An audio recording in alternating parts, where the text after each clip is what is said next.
I'd like to welcome you to my little library here. I hope that you are reading at home, but I thought I would give you a reading just that you can check in, and I'm putting on my YouTube channel, and you can come at any time and read this story with me. Now, I ask you not to share because I don't have permission from the author to just, to read this to a group at large, so this isn't something I want to go out to the world. But it's really just for you, my students.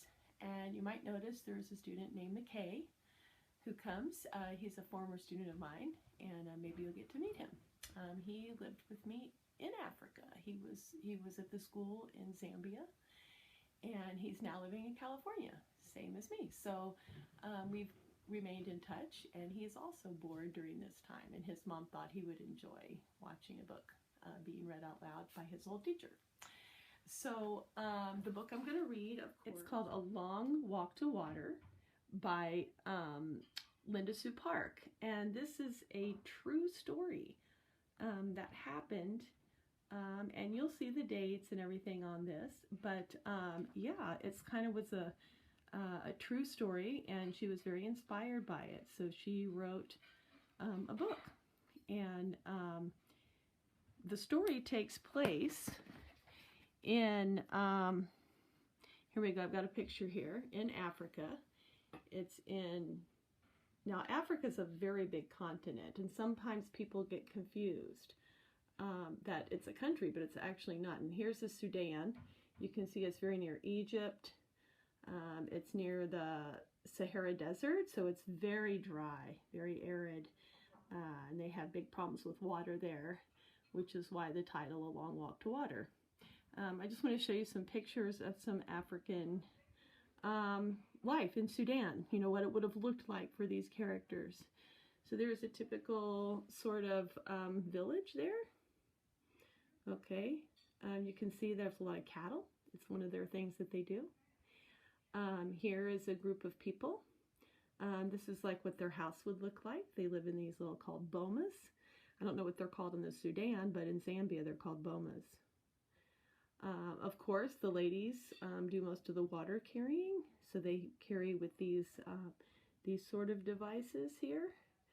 But I've seen them carry all kinds of things, buckets, empty water bottles, and anything they can use to fill the water. But that's something they have to do every day. This is very similar to the Maasai people, and they might even be Maasai. I'm not sure. And here's another village. This one's got some stuff up high, I guess, to keep it from animals, probably the chicken coop, goats. Of course, the little kids just run around bare naked. That's what they do for a while. And this lady's got her nice gear on. Here's another picture of just a standard, kind of like what a village, what you would look like in your village. Here's a better village shot that shows a place people would hang out.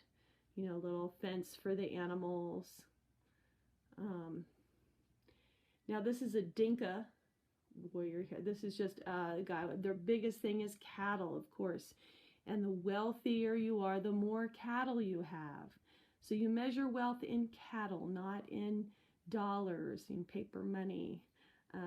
It's how many head of cattle you have in Africa.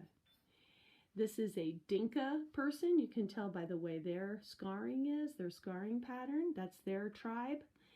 And I've also shown Nuer. I don't even know how to say that, but this one has it different. See, they have the scarring this way. So one of the ways they mark their tribe is they do some scarring on their skin. And that is something that you will see a lot of times in different parts of Africa. Of course, in Zambia, they didn't really, I never saw much of that. I think they don't do much of that anymore. But of course, when this book, the main character in this book, he had he was going to get that ritual scarring, and as did the girl who's in the book as well. So when they talk about that, that's what we're talking about. They mark themselves so you can tell which tribe you're in. Okay, so now I'm back. I just wanted to show you some of those pictures so you can get a feeling of what it's like in different parts of Africa. Of course, it's a huge continent. So it's very different. If you went to Cape Town, South Africa, it would feel very much like America.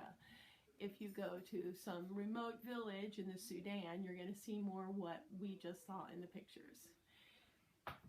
All right, so I'm gonna go ahead and ask you also when I read this to give a try to do those sketch notes, and I'll give you a couple links so you can learn more about doing the sketch notes, and you can share them in the comments, and it would be super cool to see what you were thinking as I was reading the story. And I realize some of you left those in your desk, and but fortunately it's easy to start over, and I'm starting the book from the very beginning because I want you to be able to get the whole thing from beginning to end.